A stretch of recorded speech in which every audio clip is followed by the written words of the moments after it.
Ladies and gentlemen, boys and girls, and others, today I'm with Dan Hurd.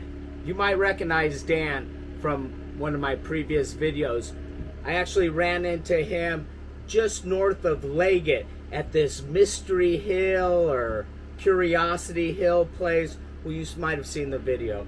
But anyhow, we're going to do more of an in-depth interview with Dan. He's actually here at my house. He rode his bike all the way here. And enough about me. This is the guy you guys want to hear about. So, how long have you been riding, Dan? Well, it's been a little over 3 years total. I started in March of 2018 from Plymouth, Massachusetts. And how many states have you been through? Been through 47 now. My goal is to do the lower 48 states for suicide awareness. And so far, 47. The last one will be Nevada. I'll be finishing in Las Vegas October 10th. Nice. And I know you had some problems on your way. You got hit at one point, correct? Yeah, so I got hit pretty hard in my 44th state. That state was actually my 5th accident that I've been in. But that accident was pretty severe. I got med-flighted and was off the bike for 7 months before I could get back on. And at that point, I restarted. After healing in Texas for 7 months, I went to Seattle and restarted and working backwards to finish. And what injuries did you occur? So I dislocated my left hip. I ripped the skin off my knees and got road rash on both my kneecaps. I got a traumatic brain injury from the accident, a lot of road rash, and broke my tailbone. Wow. Well, I'm glad you're okay now. I'm very happy to be alive. Right. The fact that I got rear-ended at 70 miles an hour is With impressive. the person nighttime, fall asleep, drunk? You know, it was in reality, it was like the perfect conditions on the roadway. It was a straight desert road at 3:30ish in the afternoon, and unfortunately, the driver said that the sun was in her eyes, and which doesn't make sense to me, but everything will work out in due time. Got it. So, and you've had 5 accidents altogether? Yeah, so I had 4 other accidents. Those were hit and runs. Thankfully, I wasn't injured on those ones. My bike took damage and was able to get repaired. And that bike was the one I used most of my journey. And unfortunately, I had to get retired after the Arizona accident. Got it. And how have you been funding this expedition? Well, so part of my journey, because of my own suicide attempts, I wanted to do this to prove to myself and to others that we don't need as much financial dependency as we think we do. So part of my journey was doing it with no savings. Figure it out day by day. Generosity of good people helped me out along the way. We'll just make it happen. And you've never gone hungry the whole trip? There's been days where I didn't eat, and it was more so at the beginning of my journey. In the first year, I probably went a total of 2 weeks without food. Wow. And that wasn't like, I never went more than 2 days. I never went 2 days back to back without food. Wow. So. And you were telling me you lost some weight. I have. So before I started this journey, and at my last suicide attempt, which was in March of 2016, I was about 270 pounds. Wow. You about 50 now? Well, on a good day, it's 150, 160. 160, yeah. I'm 160 too, but I'll tell people 150. But yeah, no, the journey itself has been amazing. I've lost a bunch of weight. I started this journey for myself. Like I was saying, I attempted suicide 3 times. And we are going to get into that. Don't worry. But I want to talk a little bit, get this whole trip thing out the way, and then we're going to talk to what got you here. What about all the isolation? Does that mess with your head? At the beginning it did. There was times where, so something that's amazing about this journey is I meet people every day. I interact with people. It's amazing. Sorry, my hair on my arms is sticking up. I'm Getting welling goosebumps. up and goosing. But the problem that I struggled with the first year of my journey, especially the first 9 months, was I was doing a lot of, I was meeting people, but I wasn't getting repeat connections. So I felt like even though I was meeting people every day, I felt like I was alone. Yeah. And, Me and you, Yeah. repeat. So, where were we?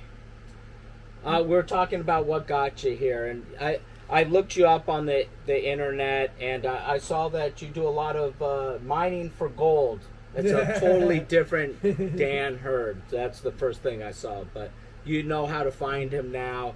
It's one Ride with pedal. Dan USA and one pedal at a time movement. Perfect. Yeah, and there's another Dan Hurd. He is mining for gold in Montana. But yeah, if you guys want to look me up, you can look up Daniel Hurd Cyclist or Daniel Hurd Suicide Awareness.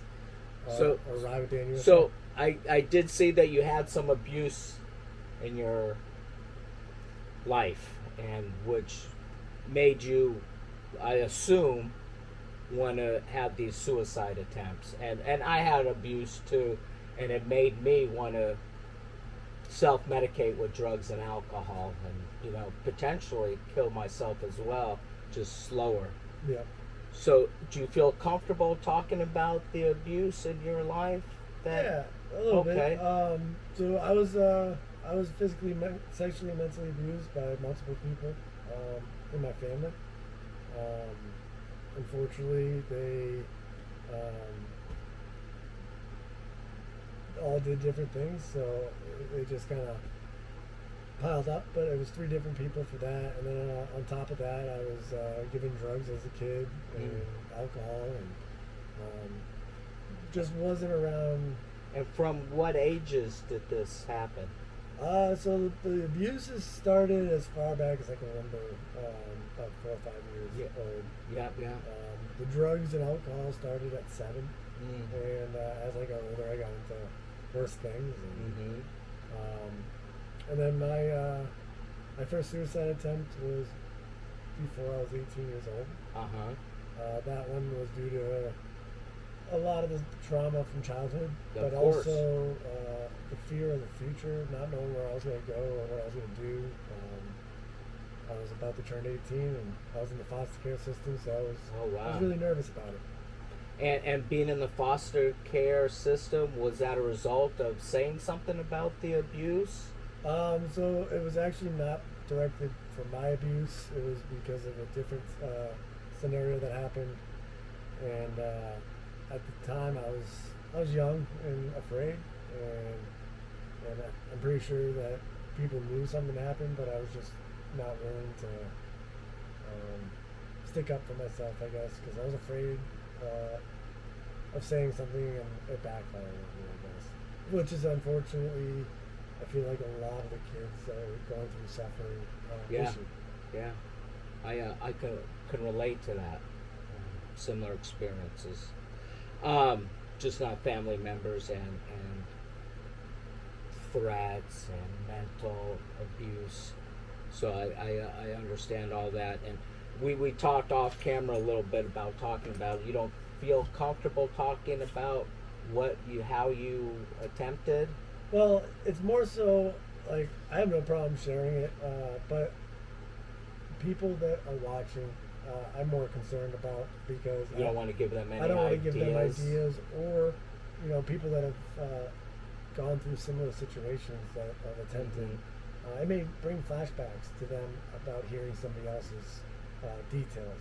So I try not to go into details too often, more so to protect people watching than anything else. But don't worry, nobody's watching my channel. But no, for me, I'll go into this. My first suicide attempt was I tried to hang myself. I was very fortunate that the bar broke and I was unsuccessful. That one was never reported to the system, so it was just keep going with life.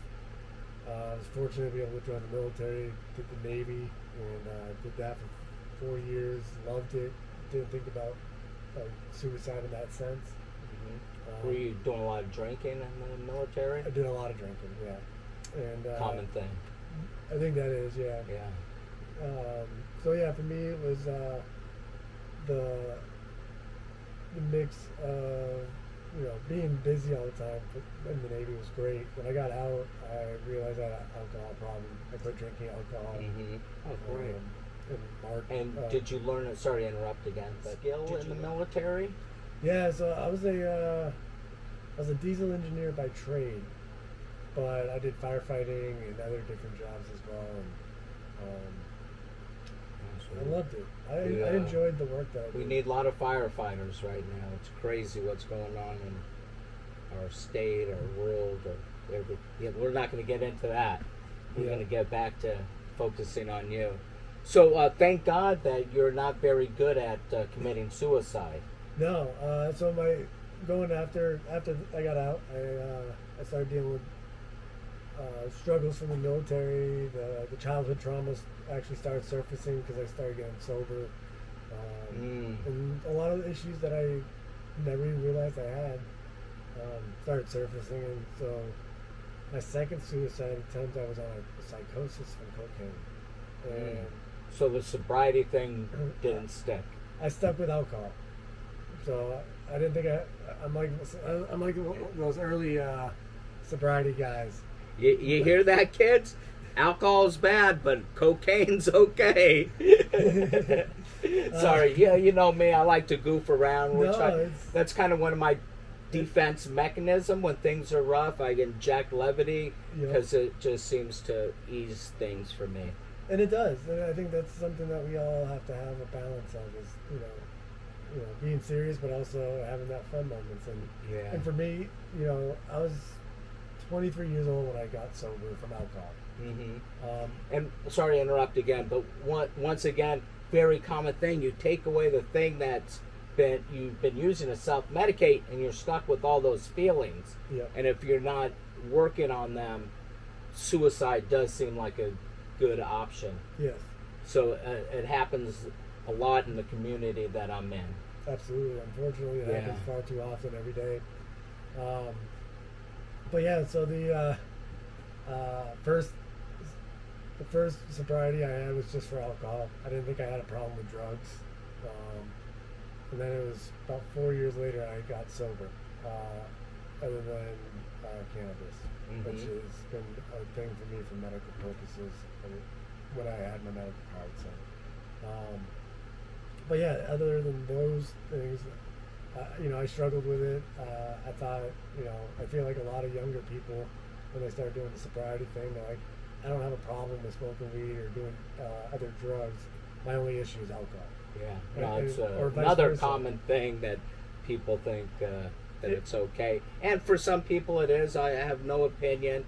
But for me, I don't do anything that affects me from the neck up. But I also know some people have chemical imbalances and things, and they need to take something so that they feel okay. And I am so good with that. Mm-hmm. I'm not a doctor. I'm not here to give any medical opinions. Yeah. Well, hey, and so my second suicide attempt was originally going to be a syringe with air. Thankfully, that didn't happen, and some circumstances happened where the people I relied on most kind of backfired on me, and it just didn't work out. So thankfully, I ended up. Thank God. Thank God. Thankfully, I ended up getting help and brought to the hospital for that one. Mm-hmm. To a psychiatric hospital. Yes.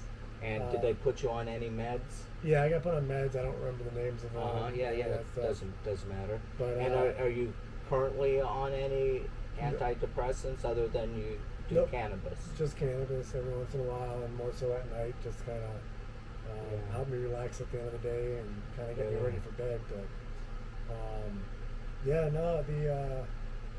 so after that second suicide attempt, I realized I had an issue with other things besides alcohol, and got sober and did that. My life went from what I thought was good to being sober, and things got really bad. So in my past life, I also distributed. Sure. And when I got sober, I stopped doing everything. So my income was Got it. drastically Got it. affected. And there was a time right before my third suicide attempt, I really questioned if I should be sober because I was doing better on drugs financially. I ended up losing financially everything and struggling to just kind of have a place to live. I was staying with friends and places, and I didn't see a way out of it. So would you say you deal with depression? Oh, absolutely. Yeah.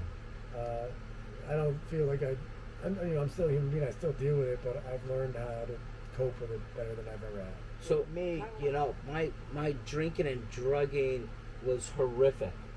What I put my parents and friends through was just horrific. And I've been able to turn that experience around and help out other people. And it sounds like that's what you're doing with your suicide prevention, your attempts. And I know with drugs and alcohol, kind of how it works is we relate to each other. And you have that ability to relate to somebody that's suicidal and able to help them. That must make you feel really good about yourself. It really does. Because I know along this journey, what have you helped out?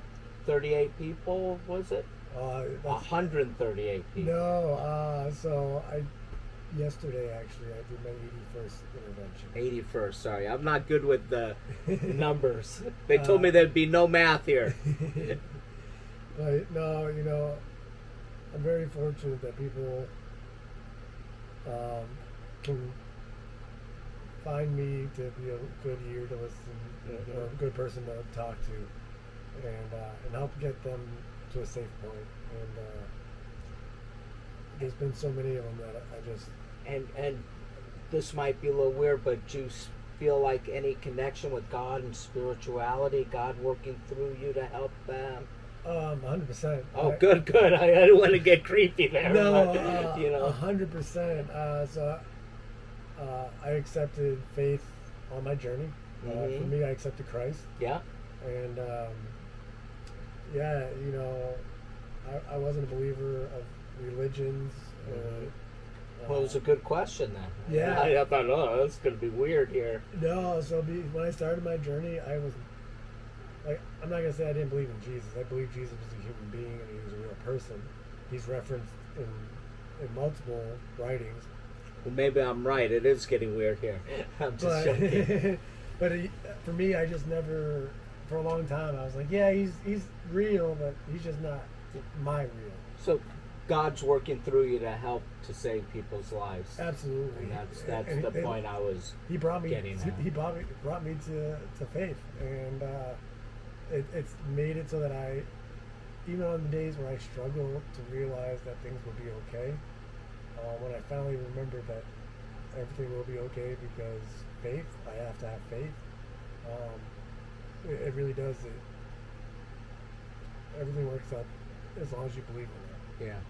So we've talked about your journey. We've talked about what's got you to the point of your journey. And ironically, we both watched the movie Joe Bell. Yesterday. Just yesterday, we both randomly watched it. 60 miles apart. Very, very similar stories. So, yeah, I gotta say that before you go on, that Joe Bell movie, it really hit home for me because it related to me so much. So all I could think about was you watching that movie. And then, that ending. Was almost your ending when you got rear-ended. I had a PTSD moment from it for about 10, 15 minutes, and I had to come to a realization. Even during my suicide attempts, I was okay with dying alone at that time. I am afraid after this accident, and after everything I've gone through on this journey, I'm afraid to die alone now. I'm afraid to die. I'm not afraid of death because death is going to happen to all of us. Right. But I'm afraid to how I will die, if I will remember it, or if I will have to suffer, or any of those things. And And I think that's a lot of our fears, you know what I mean? When we think about it and break it down, you can't be afraid of death because it's inevitable. But the way we die is what we fear. You know, so many people are like, I've heard it so many times, I'm sure you have, I just hope I die in my sleep. Because it's the most peaceful way to die.